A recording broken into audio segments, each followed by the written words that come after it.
बैठ जाइए। आप खड़े नहीं रह पाते हो प्रार्थना में, जब वर्शिप चल रही हो तो खड़े हो जाइए। कुछ बैठने का हो कि हाँ नहीं बैठ खड़ा हुआ जा रहा है, 2 मिनट बैठते हैं, उसके बाद खड़े हो जाइए। Praise the Lord, praise the Lord, praise the Lord. कितने हैं जो परमेश्वर के बच्चे यहां बैठे हुए, जो खुद को समझते हैं कि मैं परमेश्वर की संतान हूं? अपना हाथ उठाए। जिसको लगता है कि मैं सृष्टिकर्ता की संतान हूं, अपना हाथ उठाए। जिसने हाथ नहीं उठाया वो किसकी संतान है? डाउट में हो, कंफ्यूजन है। आप परमेश्वर के घर में बहुत सारी कंफ्यूजन लेकर आए हो। सच है या झूठ है? कंफ्यूजन है ना, क्या करें क्या ना करें, कैसे काम करें क्या करें, बहुत सारी कंफ्यूजन है। Praise the Lord. पहली कंफ्यूजन तो यही होती है, हम परमेश्वर के भवन में जाएं कि ना जाएं। रियलिटी है ना, सच्चाई है या नहीं? आगे बैठ जाइए।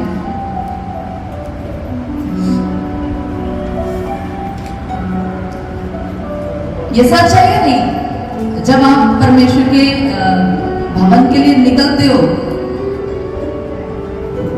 तो एक फाइट आपके अंदर चलती है कि जाऊं कि ना जाऊं। सच बताना, बहुत सारे लोग हैं, रियलिटी बताओ तो सोल्यूशन भी पाओगे। क्या सच नहीं है? हाथ उठाओ ना, सिर हिलाने से किसी को क्या पता चलेगा? है कि नहीं? एक फाइट होती है ना, जाऊं कि ना जाऊं। हर बार जाता हूं, इस बार नहीं जाऊंगा तो क्या हो जाएगा? आपको पता है बाइबल में एक बड़ी खूबसूरत बात लिखी हुई है परमेश्वर के लिए। परमेश्वर की महिमा करने के लिए जब स्वर्गदूत झुकते हैं ना, परमेश्वर की महिमा हो, वो लगातार करते रहते हैं, और जैसे ही वो अपनी पलकें उठाते हैं ना देखने के लिए, महिमा बदल चुकी होती है। यानी कि कुछ अदर अमेजिंग होता है जो उनको देखने को मिलता है। यानी कि 1 सेकंड पहले प्रभु ने कुछ दिखाया, अगले ही क्षण वो कुछ और देख रहे हैं। इसका मतलब क्या हुआ? यानी कि कोई भी ऐसा मोमेंट है ही नहीं कि जिसको हम लूज करें, जिसको हम गंवा सकते हैं। यानी कि हर क्षण वो कुछ नया करता है। एक सॉन्ग आता है, भाई सब कुछ नया कर गया है मेरी जिंदगी दे विच। नया कैसे? जितनी बार स्वर्गदूत पलके उठाते हैं उतनी बार सब कुछ नया हो चुका होता है। नया नया नया, फिर नया, फिर नया, फिर नया। और वो इतनी महिमा देख देख के झुकते नहीं थकते हैं। आप इस डेकोरेशन को ले लो, चलो डेकोरेशन हटा दो। कुछ लगेगा कि सिंपल सिंपल सा है, डेकोरेशन कर दो, ऐसा लगेगा कुछ सुंदर सा हो गया है। इससे और बढ़िया कर दो, फिर उसे और बढ़िया कर दो, लगेगा कि बिल्कुल सजा रखा है, और यहाँ पे बैठते हुए भी कितना अच्छा लगेगा। सोचो, इमेजिन करो कि ऊपर नीचे चारों तरफ आपको फ्लावर्स ही फ्लावर्स, फूल ही फूल दिखे, महक ही महक हो, तो वो वातावरण कैसा होगा? बैठने का दिल करेगा, उसको देखते रहने का ही दिल करेगा, है ना? तो स्वर्ग में परमेश्वर की महिमा ऐसी है, हर क्षण वो बदलती है तो और सुंदर लगती है। इसीलिए वो झुकते ही रहते हैं, झुकते ही रहते हैं, झुकते ही रहते हैं, और बोलते रहते हैं पवित्र पवित्र पवित्र परमेश्वर, परमेश्वर की महिमा हो। वो हैरान होते हैं हर क्षण कि प्रभु अभी कुछ था, अभी कुछ हो गया। ऐसे आप हैरान होने वाले हो, कैसे सिचुएशंस में था, कैसे हालातों को लेकर मैं आज आया था, और एक क्षण में क्या हो गया।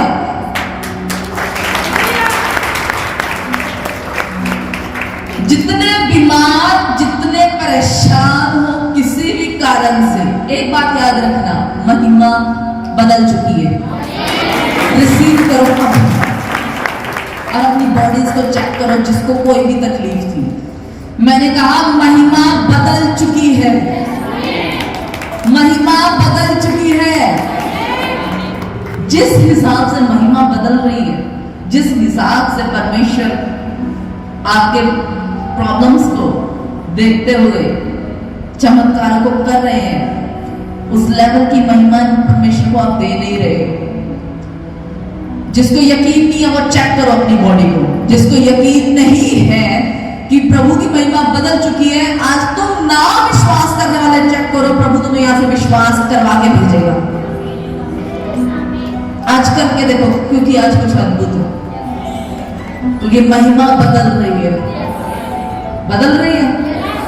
और आज मेरे जीवन में जब मैंने पलकें उठाई, आंखें बंद करो, जब मैं आंखों को खोलूंगा महिमा बदल चुकी होगी। आंखें खोलो, महिमा बदल चुकी है। चेक करो अपनी बॉडी को, खड़े हो जाओ वो लोग जो लगता था उनको कि आज बीमार है या परेशान है, और अपनी बॉडी को चेक करो क्योंकि महिमा बदल चुकी है। खुल के चेक करो, आराम से अपने पैर को चेक करो, चल के देखो, दर्द देखो, यूं देखो, चेक करो, करो चेक। जहां दर्द थी, तकलीफ थी, उठ नहीं सकते थे, बैठ नहीं सकते थे, करके देखो, महिमा बदल चुकी है। सबके लिए बोलेंगे आमीन। बोलो महिमा बदल चुकी है। बोलो जब मैंने आंखों को उठाया, जब मैंने प्रभु को देखा, बोलो मेरे जीवन में सब बदल गए। आंखें उठानी पड़ेगी, परमेश्वर की ओर ताकना पड़ेगा। उन लोगों के लिए यह वचन नहीं है जो परमेश्वर को छोड़ हर जगह ताकते फिरते हैं। परमेश्वर चाहिए, उसकी महिमा चाहिए। देखना चाहते हो कितना ताकतवर है, देखना चाहते हो सर्वशक्तिमान एक ही है, चाहते हो देखना। बोलो महिमा बदल चुकी है मेरे जीवन में। जिस परिस्थिति को लेकर आज मैं आ रहा था, अद्भुत हो चुके हैं, मेरी सोच से कहीं गुना ज्यादा बड़ा। महिमा बदल चुकी है। बोलो महिमा बदल चुकी है, महिमा बदल चुकी है, महिमा बदल चुकी है, महिमा बदल चुकी है। आमीन, आमीन, आमीन, हालेलुया। अब जितने लोग खड़े हैं बताओ किसकी गवाही बनी है?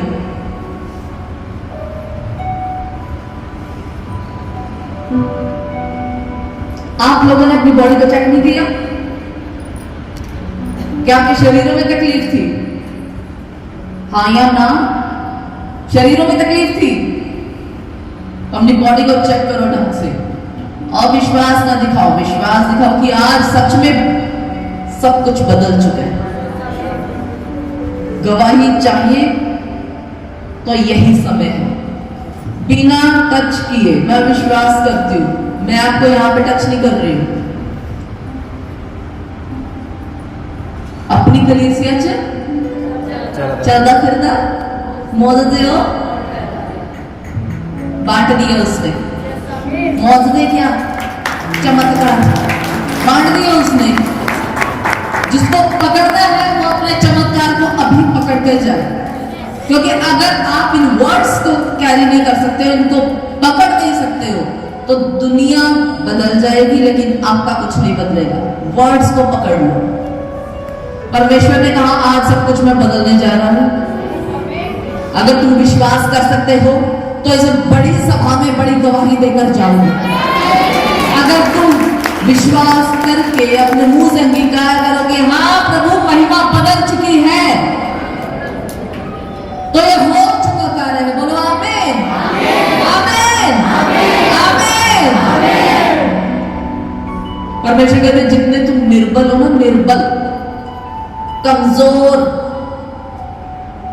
अपने मुंह से अंगीकार करो कि मैं कमजोर नहीं, मैं बलवान हूं। क्योंकि वचन में लिखा है जितने कह रहे हैं मैं कमजोर हूं, तुम्हें कमजोरी खा जाएगी एक दिन। बोलो मैं वीर हूं, मैं वीर हूं, मैं वीर हूं, मैं बलवान हूं, मैं बलवान हूं, मैं बलवान हूं, मैं बलवान हूं।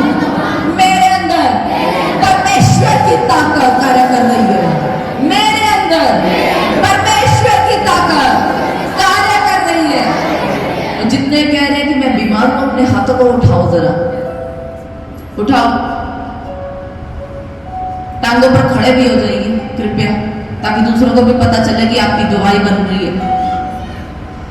आप बीमार हैं, ये आप सोचते हैं, लेकिन प्रभु कहते हैं कि मैंने तुम्हारे लिए सब कुछ बदल दिया।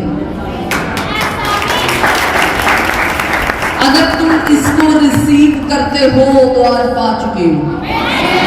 अपनी बॉडी को चेक करो और परमेश्वर आपको हल्का कर रहे हैं। इसी वक्त आपका शरीर हल्का हो चुका है, और जो भी दुष्टात्मा थी अभी इसी वक्त कहीं पर भी थी, मेरे आवाज को सुनो, छोड़ के जाएंगे शिकंदान में। अभी इसी वक्त जितने भी लोग आप खड़े हो जो सच में हीलिंग चाहते हैं, वो बड़ी गवाही को लेके जा रही है यीशु मसीह के नाम में। आमीन, आमीन। और आप अपनी गवाही देने के लिए तैयार हो कि आपकी गवाही बन चुकी है। आप बैठो, अब देखो, जितनी बार भी लाइफ में कंफ्यूजन आए ना पता चले मुझे क्या करना है क्या नहीं करना है, सबसे बड़ी कंफ्यूजन तो यही होती है कि आज सभा में जाऊं कि ना जाऊं। दूसरी कंफ्यूजन ये होती है कि किधर ही जाऊं और किसी और के पास चला जाऊं। होती है कि नहीं होती है? इधर से कुछ नहीं बन पड़ा मेरा, क्यों ना रास्ता घुमा के देख लिया जाए। कमी परमेश्वर में है, कमी हम में है। मेहनत नहीं होती है एक्चुअली, और मेहनत किए बिना कुछ नहीं मिलेगा। जितना मर्जी आप पास्टर्स बदल लो, यीशु वही है, वचन उधर भी यही है और इधर भी यही है कि मेहनत करनी पड़ेगी। Praise the Lord. आपको पता है अपनी लाइफ में जितने प्रेरित हुए हैं, जितने परमेश्वर के लोग हुए हैं ना, इन्होंने बड़ी कंफ्यूजन्स देखी है। बात नहीं,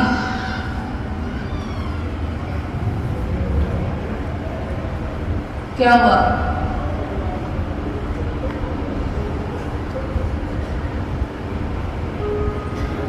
बड़ी कंफ्यूजन्स देखी है लोगों ने।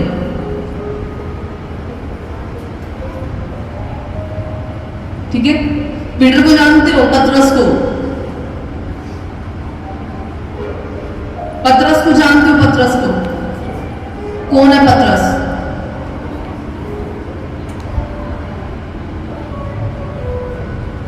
सब ठीक है? सब ठीक है? पतरस कौन है? पतरस परमेश्वर का दास। सोए मत रहा करो, जब बात कर रहे हो तो बात करो। आपको पता है पतरस एक बार कंफ्यूज हुआ, जब पीटर यानी कि जब पतरस कंफ्यूज था कि वो जाल कहां डाले, क्योंकि एक भी मछली नहीं आ रही है। पतरस ने क्या किया? उसने यीशु की आवाज को सुना। उसने क्या किया? उसने यीशु की आवाज को सुना। एक्चुअली हम लोग यीशु की आवाज को ना सुन के ना कई बार अवॉइड कर देते हैं। यीशु की आवाज को सुन के कई बार हम पहचान नहीं पाते हैं। उसने यीशु की आवाज को सुना, उसने फैक्ट्स पे ध्यान नहीं दिया, उसने बुद्धि की बातों पे ध्यान नहीं दिया, उसने जस्ट सुना और किया। यीशु ने कहा कि इस तरफ नहीं, जिस तरफ मैं कहता हूं उस तरफ जाल डाल। लेकिन हम लोग क्या सोचते हैं? पतरस ने बोला सारी रात जाल डाल रहा था। अच्छा, हमें तो पता ही नहीं है जी कब मछलियां पकड़ी जाएंगी, अब ये बताएंगे हमें। लोग पास्टर्स के बारे में यही सोचते हैं, ये बड़ा इंजीनियर है, ये बड़ा डॉक्टर है, इनको क्या बताओ। अगर पतरस भी यही सोचता, ये तो संत महात्मा है जी, इनको क्या पता कि मैंने जाल किधर डालना है। मछुआरा तो मैं हूं, बिजनेसमैन हूं मैं, मुझे पता है। कि कौन से काम कब करने चाहिए, किस फैक्ट को कब देखना चाहिए, मुझे पता है। तो वो कभी भी ना जाल उसका फटता नहीं मछलियों से। जब आप दिमाग लगाते हो, जब आप दिमाग लगाते हो ना, एक्सक्यूज मी, ध्यान देंगे, जब आप दिमाग लगाते हो अपना, तो परमेश्वर से कुछ नहीं मिलता, क्योंकि तुम दिमाग लगा रहे हो। बच्चे के समान परमेश्वर के पास आने का क्या मतलब है?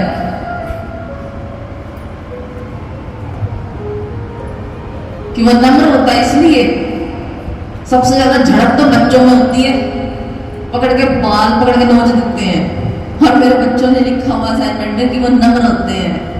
वह किस एंगल से नम्र होते हैं?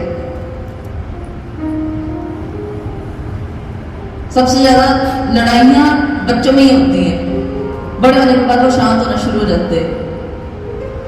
बच्चा मतलब कि तुम्हें अपने बल पे भरोसा नहीं रखना है, तुम्हें मुझ पे भरोसा रखना है। अपनी बुद्धि का इस्तेमाल मत कर अगर तू मेरे पास आया है तो।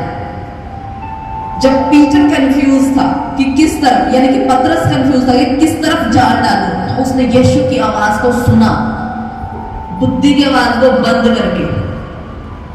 यीशु ने कहा इस तरफ जाल डाल, पतरस ने कहा मैंने सारी रात कोशिश करी है प्रभु, कुछ नहीं है, लेकिन अगर तू कहता है तो मैं डालूंगा। उसने परमेश्वर के कहने पर, जस्ट कहने पर, उन्होंने दिमाग नहीं लगाया कि ये बिजनेस तो चल ही नहीं सकता जी, मेरे चारों तरफ तो इतने लोग हैं बिजनेस करने वाले, एक ही दुकान के लोग, कहते हैं ना सेम काम के 4-5 अगर बिजनेसमैन आसपास हो जाए तो काम नहीं चलेगा, है ना। अगर 3-4 ढाबे इकट्ठे हैं तो हमारा काम कैसे चलेगा, ग्राहक तो बट जाएंगे।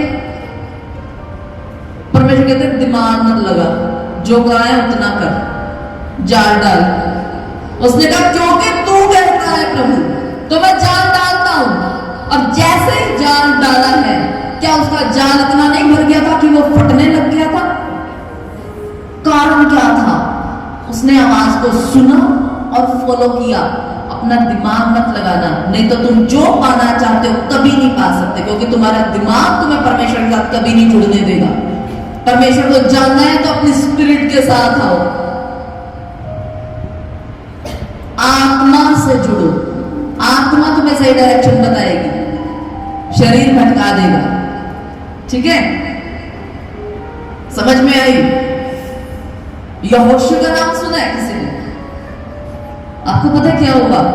मूसा मर गया, जब यहोशू को ड्यूटी दी गई, रिस्पॉन्सिबिलिटी उसके सिर पे आ गई। परमेश्वर ने कहा मेरा दास मूसा मर गया है, अब बाकी बचा हुआ काम तुझे करना है। सामने यरीहो की दीवार, ठीक है, और बीच में यरदन की नदी। प्रभु कैसे होगा? कंफ्यूज्ड, टोटली कंफ्यूज्ड, जैसे पतरस था कि प्रभु एक भी मछली नहीं फंसी, मैं कहां से खाना लेकर आऊंगा घर परिवार के लिए? मैं तो जाल डाले जा रहा हूं, डाले जा रहा हूं। ऐसे ही हम भी मूर्खता के जाल डाले जा रहे हैं, डाले जा रहे हैं। यीशु की आवाज को नहीं सुनते, नहीं सुनते ना।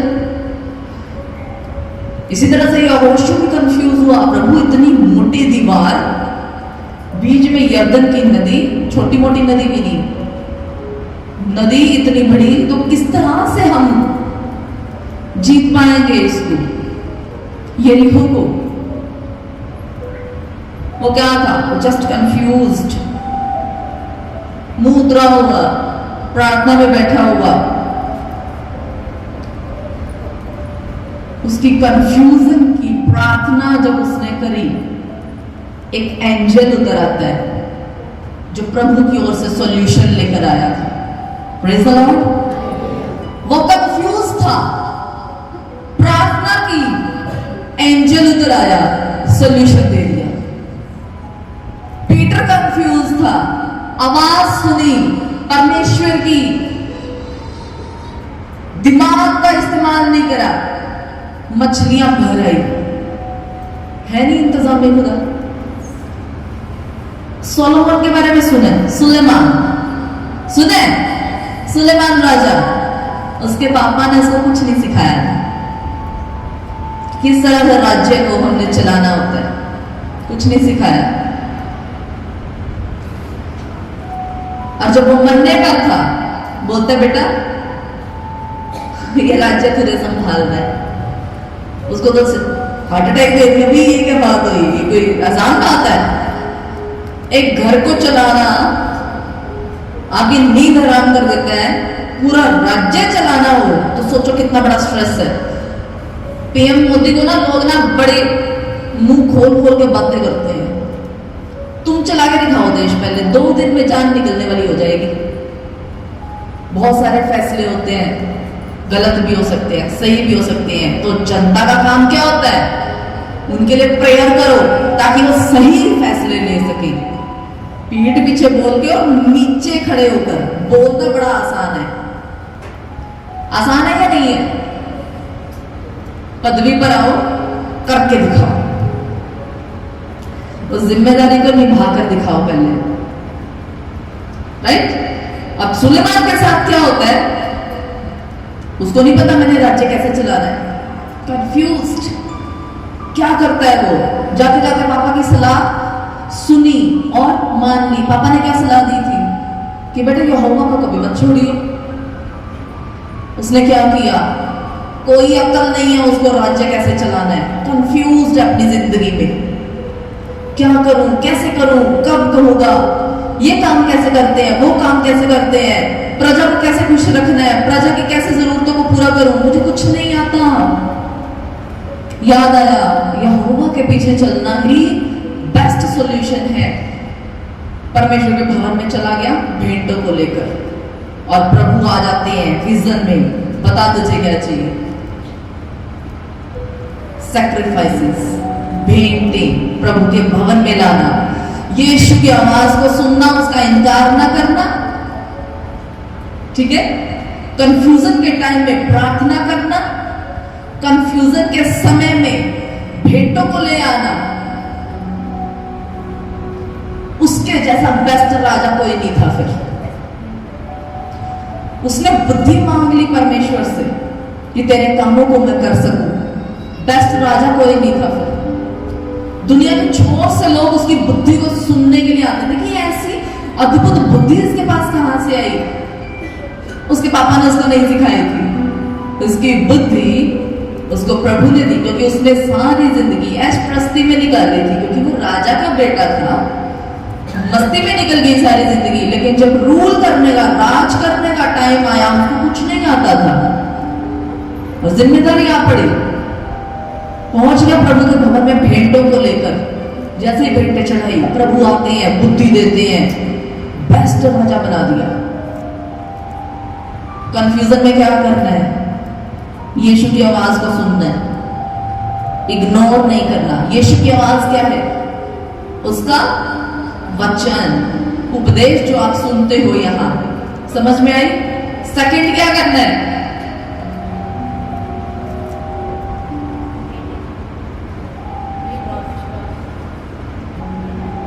कंफ्यूजन के समय में प्रार्थना। स्वर्गदूत उतर आएंगे आपके लिए सॉल्यूशन को लेकर। क्या सॉल्यूशन दिया था जोशुआ को? यहोशू का क्या सॉल्यूशन दिया कि तुम्हें लड़वाना पड़ेगा, सिर्फ चक्कर काटना, दीवारें मैं गिराऊंगा, तुम चुप रहना, तुम सिर्फ महिमा करना, दीवारें तुम्हारी मैं गिराऊंगा। और सॉल्यूशन भी ऐसे तगड़े आते हैं। कंफ्यूजन के टाइम में क्या करना है? सबसे पहले परमेश्वर की आवाज को सुनना है। वचन जो कहता है, जो सुनते हो, वो आपके दिमाग में घूमना चाहिए। दूसरी बात प्रार्थना करना। तीसरी बात परमेश्वर के भवन में नहीं कुछ समझ में आ रहा, भेंटों को लेकर उपस्थित हो जाओ। क्लियर? ठीक है, आगे चले। जब पौलुस कंफ्यूज था, मैं बुरा इंसान हूं, ठीक है, मैंने तो परमेश्वर की कलीसिया को बहुत ताड़ना दे रखी है, मैं बुरा इंसान हूं। यीशु से मिलते हैं, ठीक है, अंधा हो जाता है, प्रार्थना में बैठ जाता है, 3 दिन लगातार उपवास में रहता है, लगातार प्रार्थना में रहता है, कुछ नहीं समझ में आ रहा मैं क्या करूं क्या ना करूं, जस्ट प्रार्थना में बैठा है कि प्रभु मेरी प्रार्थना को सुन। मैं अंधा हो चुका हूं क्योंकि वो अपने घमंड में पहले अंधा था, लेकिन उसको परमेश्वर ने आंखों से अंधा कर दिया ताकि उसकी हमेशा के लिए आंखों को खोल सके। कई बार ऐसे होता है हम बीमारी और परेशानी में इतना बुरी तरह से इसलिए फंसते हैं क्योंकि तुमने जब परमेश्वर की तुम पर बुलाहट थी तुमने सुनी नहीं, और वो तुम्हें टेढ़े रास्ते से लेकर आ रहा है सीधा करने के लिए, ताकि तुम समझ सको एक ही यहोवा है, एक ही परमेश्वर है जो तुम्हें तब से आवाज दे रहा था लेकिन तुमने नहीं सुनी थी। लेकिन आज तुम खुद प्रार्थनाएं करोगे। और उसने जब 3 दिन लगातार प्रार्थना करी तो कौन आया? प्रभु ने कहा जा हनन्याह, सीधी गली में जा, वहां वो तेरा इंतजार कर रहा है क्योंकि मैंने उसको बता दिया कि मेरा दास आएगा तेरे पास तेरी आंखों को खोलने के लिए। परमेश्वर खुद प्रकट हो गए, क्या दास को भेजा, दास को भेजा, खुद प्रकट नहीं हुए। क्या प्रभु डायरेक्ट उसको ठीक नहीं कर सकते थे? तो दासों के मुंह से जब आवाज निकलती है ना तो हम बहुत बार इग्नोर करते हैं और पाते कुछ नहीं।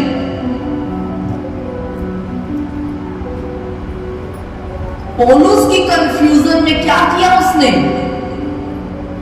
बोलो क्या किया? उपवास, उपवास, प्रार्थना। उसने 3 दिन कुछ नहीं खाया पिया, उसने 3 दिन के लिए प्रार्थना करी और परमेश्वर का जवाब एक दास के रूप में उसके पास पहुंच गया। उसकी आंखें खोल दी गई, जिंदगी बदल दी गई। Praise the Lord. वो शाऊल से उस मोमेंट में पौलुस बना दिया गया। Just at the time of confusion, जब कंफ्यूजन है तब उपवास प्रार्थना करो। खाली बैठने से कुछ नहीं होगा, हाथ पे हाथ धर के बैठने से, सोचते रहने से क्या होगा क्या होगा क्या होगा, कुछ नहीं मिलता। वो टाइम एक्शन का होता है जिस दिन कुछ समझ में नहीं आ रहा, सब गलत लग रहा है, सब उल्टा होता नजर आ रहा है, मैं सही कर रहा हूं उल्टा होता जा रहा है, मैं सही कर रहा हूं उल्टा होता जा रहा है, यानी कि तुम अपना बल लगा रहे हो। बैठ जाओ प्रार्थना में, उपवास में, नहीं तो लगाते रहोगे जोर और खींचते रहोगे चाल, कुछ नहीं मिल रहा। मत सुनोगे यीशु की आवाज तो कुछ नहीं पाओगे। लेकिन जिस दिन सुन ली, जितना टाइम तुम वेस्ट कर चुके हो ना अपने बिजनेस में, अपनी कमाई में, अपनी जिंदगी में, कि सच्चाई मुझे मिले, जाल डाल डाल के कंफ्यूजन में क्या होगा कैसे होगा, 1 सेकंड नहीं लगेगा, महिमा बदल जाएगी। आमीन, आमीन। बदलती है महिमा, बदलती है तो परमेश्वर की आज्ञाकारिता करो। Praise the Lord. किसी को कुछ समझ में आ रहा है? रुत का नाम सुना? कौन है रुत? कौन है रुत? कौन है? आपको पता है इजराइल में रहती है? कुछ नहीं पता, बाइबल पढ़ा करो ढंग से। पुराने नियम के 2 कैरेक्टर हैं, एक है रुत और एक है एस्थर, जो फीमेल के ऊपर पूरी किताब है वो इन दोनों के नाम से है, एस्तेर रानी और रुत के नाम से। ये दोनों अलग अलग हैं, इनकी कहानी भी अलग अलग है। तो रुत को अब समझ लो। रुत जवान थी, उसका कोई कसूर नहीं था, लेकिन क्योंकि उसकी सास की गलतियां थी, वो परमेश्वर के जगह को छोड़कर अकाल के टाइम में ना वो भाग गई अपने परिवार को लेकर के, अपने परिवार को बचा सके। जब अकाल का समय होता है ना प्रभु के लोगों के ऊपर, और उस टाइम में कितने रह जाते हैं, कितने भाग जाते हैं, उसी तरह का प्रतिफल पाते हैं। वो भाग गई। जब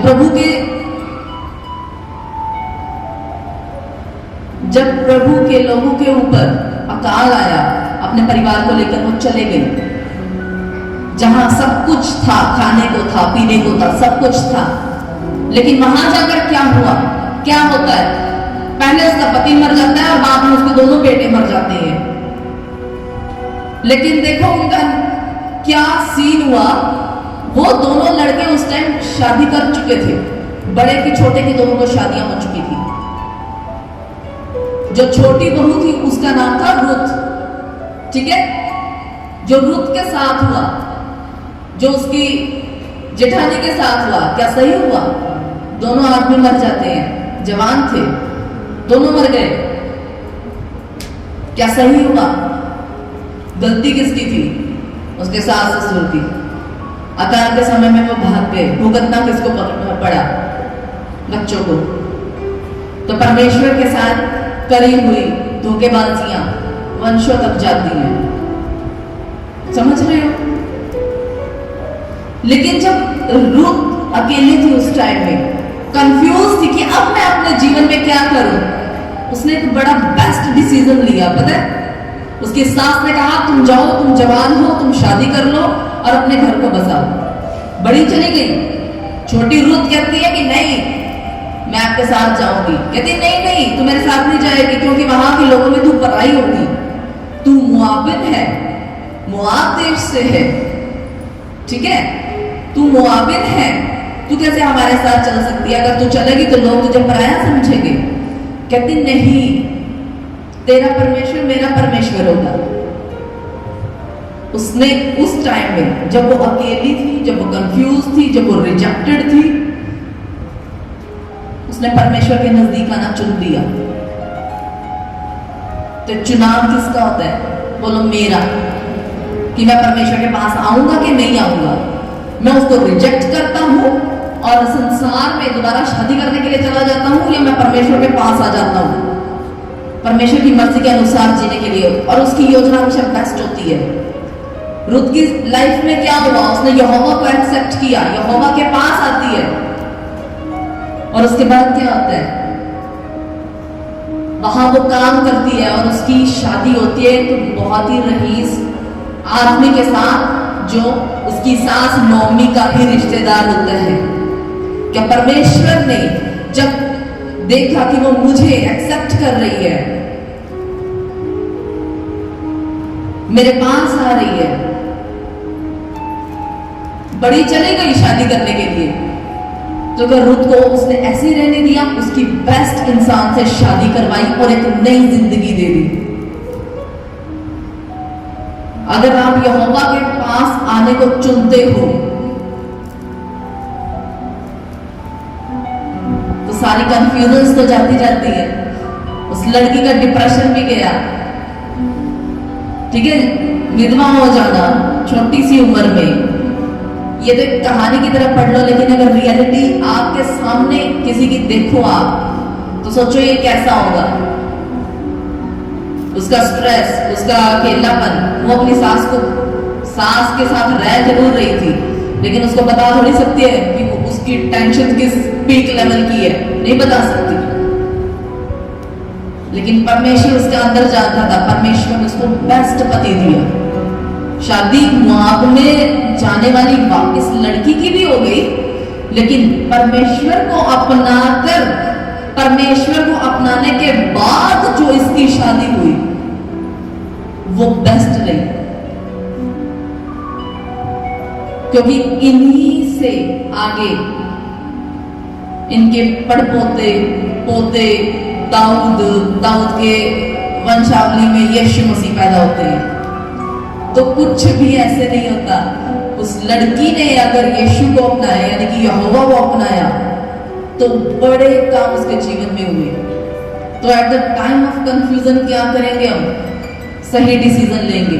जब कंफ्यूजन हो, ये नहीं कहेंगे कि हम यहोवा से दूर चले जाते हैं, हम यहोवा के पास आएंगे और प्रार्थना करेंगे और नई जिंदगी होगी यीशु के नाम में। महिमा बदल जाएगी। उसकी महिमा क्या थी? मिट्टी में मिल गई थी उस लड़की की महिमा। जैसे ही वो यहोवा के पास आना चुनती है, परमेश्वर ने उसकी महिमा ही बदल डाली। उसको अपना चुना हुआ एक पर्सन दिया जो उसका पति बना, महिमा बदल गई, जिंदगी बदल गई। फिर उसका रोना खत्म हो चुका था। कारण सिर्फ कंफ्यूजन के टाइम पे सही फैसला। कि मैं परमेश्वर के पास आऊंगी, क्योंकि उसने परमेश्वर की तारीफ बहुत सुनी थी अपनी सास के मुंह से। उसने कहा नहीं, तेरा परमेश्वर मेरा परमेश्वर होगा, तेरे लोग मेरे लोग होंगे। Praise the Lord. जब आप डर की परिस्थिति में हो, डर में हो, कंफ्यूजन में हो, जैसे एस्थर थी, कहा सारी यहूदी जाति को मरवा दूंगा। हामान कहता है इसकी सारी यहूदी जाति को मैं मरवा दूंगा। प्लानिंग्स जब तुम्हारे खिलाफ कोई करे और तुम डर में हो, तुम कंफ्यूज हो, तुम्हें नहीं पता कि हम क्या करें क्या ना करें, एस्थर की तरह अपने लोगों के साथ, अपनी कलीसिया के साथ, अपने परिवार के साथ लगातार उपवासों में चले जाओ। वो लगातार 3 दिन उपवासों में रही, ना खाया ना पिया। और वो 3 दिन के उपवास के बाद जो डरी सी थी, जिसको ये डर था कि राजा के सामने अगर मैं अपने लोगों की सिफारिश करने जाऊंगी तो वो मुझे मार डालेगा। हालांकि वो राजा की बहुत प्रिय थी, उसको भी डर था कि अगर मैं राजा से पूछे बिना उसके सामने जाती हूँ तो वो मुझे मार डालेगा। उपवास के बाद उसमें एक बल आ जाता है, मैं मरूं तो बेशक मरूं, लेकिन मैं जाऊंगी और यहोवा के काम को करूंगी। ये बल कहां से आया? जब वो कंफ्यूज थी, उसको नहीं पता था मुझे क्या करना है, उसने उपवास किए और पूरी कलीसिया में मिलके किए। जब यहाँ पे उपवासों की अनाउंसमेंट होती है ना, तो इट मींस कि आपकी कंफ्यूजन्स को दूर करने के लिए वो बहुत जरूरी होती है। तो साथ में किया करो। आपको कंफ्यूजन हो, आप डर में हो, नहीं पता मुझे क्या करना है, तो क्या करो? उपवास करो। बोलो क्या करेंगे? प्रार्थना, उपवास। 3 दिन उपवास प्रार्थना में रही, कुछ खाया पिया नहीं। क्या हुआ? उस एक लड़की के डर को प्रभु ने पहले खत्म किया, उसको इतना ब्रेव, इतना बहादुर बना दिया कि सारी यहूदी जाति को बचा लिया लड़की ने। Praise the Lord, praise the Lord. उसको बंदी कर दो।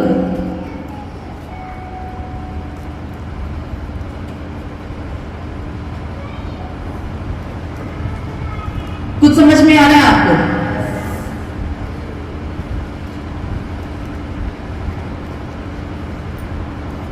क्या किया था पतरस ने जब वो कंफ्यूज था? उसने यीशु की आवाज को सुना, दिमाग नहीं लगाया। जब यहोशू कंफ्यूज था कि कैसे यरीहो की दीवार गिरेगी, मुझे समझ में नहीं आ रहा प्रभु, तब क्या हुआ? अकेले जाकर उसने प्रेयर करी, शोर से दूर जाकर, तो एंजल उसके सामने प्रकट हो गया सॉल्यूशन को लेकर। सुलेमान के पिता ने उसको कुछ नहीं सिखाया, उसको पता ही नहीं है मैंने खाना कैसे बनाना है, किसी को पता ही नहीं है मैंने स्टडी में कैसे आगे बढ़ना है, किसी को पता ही नहीं है मैंने सेवकाई में आगे कैसे बढ़ना है, कुछ नहीं पता, तो हमें कुछ नहीं सिखाया गया। कई बार हमें आत्मिक माता पिता भी नहीं मिलते हैं। तब क्या किया? पहुंच गए परमेश्वर के भवन में भेंटों को लेकर। क्या नहीं मिला सोल्यूशन? उसको मिला कि नहीं मिला? सो रहे हो सारे? सो रहे हो क्या? काम तो हमें सबको चाहिए, लेकिन जब वचन हो रहा होता है तब फोकस करो, इसी से जान बचनी है। सुलेमान ने क्या किया? क्या किया था सुलेमान ने? भेंटें चढ़ाई थी। और भेंटें भी ना हम लोगों की कहानी होती है, कहानी में सच बताऊं बहुत सारी चीजें। पहली बात तो हम लोग उड़ा के देते, देना पड़ रहा है, इससे अच्छा तो दो ही मत, क्योंकि तुम उल्टा श्राप कमा रहे हो। ना दोगे अपने रास्ते खुद बंद करोगे। दूसरी बात, अगर देखते हो तो फटे पुराने नोट जो होते हैं ना, हम सोचते हैं यहाँ पे तो चली जाएंगे, इधर डालोगे, जिंदगी भी फटी पुरानी हो जाएगी। किसको धोखा दे रहे हो? परमेश्वर को। भेंटें सबसे सुंदर और परमेश्वर को भाने वाली होती है। समझ में आई? जब पौलुस अंधा हो गया था, शाऊल अंधा हो गया था, उसके घमंड के कारण उसको जब ताड़ना मिली, जब वो प्रभु के लोगों को सता रहा था, वो अंधा कर दिया गया परमेश्वर के द्वारा, तब क्या उसने माफिया मांगी। और जब वो कंफ्यूज था, परेशान था, गलती करने के बाद वो अपने गिल्ट में माफिया मांग रहा था, प्रार्थनाएं कर रहा था, तब प्रभु ने क्या किया, उसकी कंफ्यूजन को दूर करने के लिए अपने दास को भेज दिया, हनन्या, और उसकी सारी प्रॉब्लम को सॉर्ट आउट किया। समझ में आ रही है? प्रार्थना करना, फास्टिंग करना, भेंटे लाना महिमा को बदल देती है जिंदगी में। कुछ समझ में आ रहा है? आ रहा है समझ में? Praise the Lord, praise the Lord. Esther ने क्या किया? एस्तेर रानी ने क्या किया? जब सारी यहूदी जाति मरने पर थी, उसने क्या किया? पहले वो डरी हुई थी कि मैं राजा के सामने नहीं जाऊंगी यहूदियों के लिए, मेरे को तो मार देगा वो। उपवास करती है, अद्भुत ताकत आ जाती है, यहूदियों के लिए लड़ जाती है, और राजा उसके सामने कुछ बोल भी नहीं पाता। अभिषेक तो मारिया लड़की ने उपवास प्रार्थनाओं में, और राजा बोल नहीं पाया। राजा ने सारी यहूदी जाति को बचाने के लिए एस्थेर को खड़ा कर दिया कि तुम बचाओ।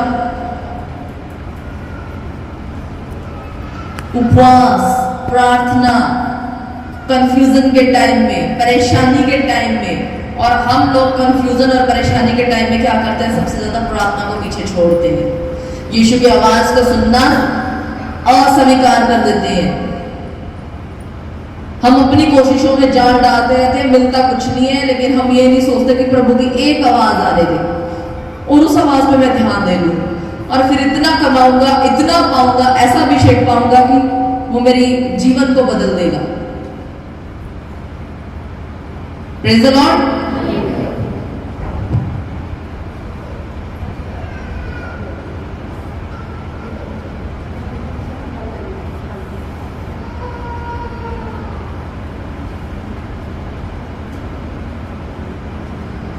Praise the Lord. आपकी दी हुई भेंटें आपके रास्तों को खोलती हैं, आपके किए हुए फास्ट आपको बल दे देते हैं, आपको बल देते हैं। क्या देते हैं?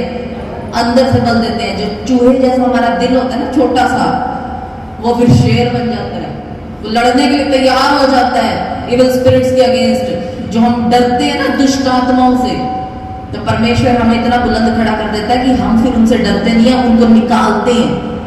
क्योंकि परमेश्वर का वचन कहता है कि मेरे विश्वासियों में ये चिन्ह होंगे कि वो दुष्ट आत्माओं को निकाल लेंगे। यानी कि विश्वासी हो कि नहीं हो ये परखा जाएगा उसी वक्त पे जब आप दुष्ट आत्माओं को निकालना शुरू कर दोगे। अदरवाइज आप विश्वासी नहीं है। विश्वासी वो है जो दुष्ट आत्माओं से डर के बैठ जाए, है ना, या दुष्ट आत्माओं को निकाल दे। दुष्ट आत्माओं को क्या करे? निकाल दे। इतनी सोई हुई कलीसिया है ना ये, मैं सच में कह रही हूं। कोई जान नहीं है तुम में, तुम क्या सेवकाई करोगे? क्या परमेश्वर के कामों को तुम बुलंदी पर लेकर जाओगे? क्या करोगे प्रार्थना में? क्या करोगे उपवास? सोई पड़े हो तुम सब, कोई जान नहीं है, कोई उत्साह नहीं है परमेश्वर के लिए। ठंडे लोग हो आप।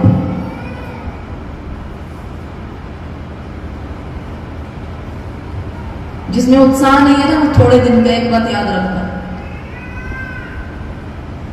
बुलबुले देखिए, बबल्स फूलते हैं, बड़े हो जाते हैं, फिर पटक खत्म। ठंडे लोग ऐसे हैं, फूल तो जाते हैं सुन के यस, लेकिन इतने ठंडे हैं देखने से पता चल जाता है कि कोई उत्साह नहीं है। परमेश्वर के वचनों को पढ़ने का उत्साह, उसमें से और प्रकाशन लेने का उत्साह, बड़े बड़े दानों वरदानों को पाने का उत्साह, कोई भूख ही नहीं दिखती है आप लोगों में। कहीं ऐसा ना हो कि नूह के टाइम के अकॉर्डिंग हो और परमेश्वर आ जाए और पछताना रह जाए, कुछ भी ना हो। परमेश्वर ने तो बाद में आना, मैं सच में बताऊं, पहले तो विपत्तियां आनी है, और विपत्तियां भी इतनी गंदी होने वाली है कि कोई कोई ही परमेश्वर पे विश्वास कर पाएगा, कोई कोई, हर कोई परमेश्वर पे विश्वास नहीं कर पाएगा। हम प्रोस्पेरिटी को सुन के खुश तो होते हैं, समृद्धि को सुन के खुश तो होते हैं, पर क्या तुम उस चीज के लिए तैयार हो जो तैयार करेंगे या परमेश्वर की कलीसिया के लिए, कि आने वाले टाइम में तुम्हें बेनते पड़ेंगी, कोड़े पड़ेंगे, आराधनालयों में तुम जब आओगे यहाँ प्रार्थना करने के लिए तुम्हें पकड़ कर ले जाएंगे पंचायतों के सामने, क्या इन चीजों के लिए तैयार हो? बताओ ना जी, हम तो छोड़ के भाग जाएंगे, हम मुकर जाएंगे। कौन कौन यीशु? हमने तो नाम भी नहीं सुना, जैसे पतरस ने किया था। वो बड़ा डट के कहता था, मैं तो तेरे साथ मर भी जाऊंगा, इतना प्यार करता हूं, मरने को तैयार हूं, मरना छोड़ो, बस इतना ही पूछा गया, तू उसका चेला नहीं है? ना जी भाई, क्या बात कर रहे हो, मैं तो जानता भी नहीं इसको, ये कहां से आया? पता चलेगा जिस दिन तुम्हारी कनपट्टी पे किसी ने रख दी बंदूक, तब पता चलेगा कि अब बोल यीशु यीशु, तब पता चलेगा कि तुम सच में यीशु के होगे नहीं हो, उस दिन पता चलेगा। अभी तो हम गाते हैं, मैं गावा यीशु यीशु ते सावे फुल्ला दे नाम गाते हैं ना, उस दिन पता चलेगा जिस दिन सच में तलवार गले पे लटकी होगी और लोग पूछेंगे, बोल तू यीशु का है कि वापस आता है? उस दिन पता चलेगा तुम्हारा विश्वास। अब बोलो हालेलुया, अब बोलो आमीन। जाननी है, बिल्कुल जाननी है, ठीक है? अगर आप राइट चॉइस करते हो ना, अगर आप सीधे रास्ते पे चलना चाहते हो और सीधे चुनाव करते हो तो महिमा सच में बदल जाती है। लेकिन याद रखो, हमेशा एक बात याद रखो कि परमेश्वर ने हमें इसलिए नहीं बुलाया कि हम सिर्फ इन बातों को लेकर अपने जीवन में बस इन्हीं बातों का नींव बना के रखें कि हमने ये पाना है और ये पाना है, हमने जस्ट चंगे हो जाना, अपना काम निकालना और छोड़ के दूसरी तरफ चले जाना है। तो ऐसे धोखेबाजों को भी परमेश्वर परखता है। परमेश्वर को परखने वालों को नहीं पता था कि वो तुम्हें परख रहा है, वो तुम्हारा पिता है। परखते थे सदूकी और फरीसी। अच्छा तो ये बताओ फिर यीशु, ये सिक्का देना चाहिए कैसे को कि नहीं देना चाहिए? परमेश्वर बड़े ना उनके जानते थे कि तुम मुझे जांचने की कोशिश करते हो, क्या समझते क्या थे वो यीशु को? उनको लग रहा था कि ये साधारण सा संत है और इसको फंसा लो और इसको जो है ना रास्ते से हटा दो। आज तक कोई नहीं हटा पाया और ना कोई हटा पाएगा, ना तो वो धर्म परिवर्तन था, ना वो है, ना होगा। सीधी सी बात है, वो है परमेश्वर, उसके अलावा कोई परमेश्वर नहीं है।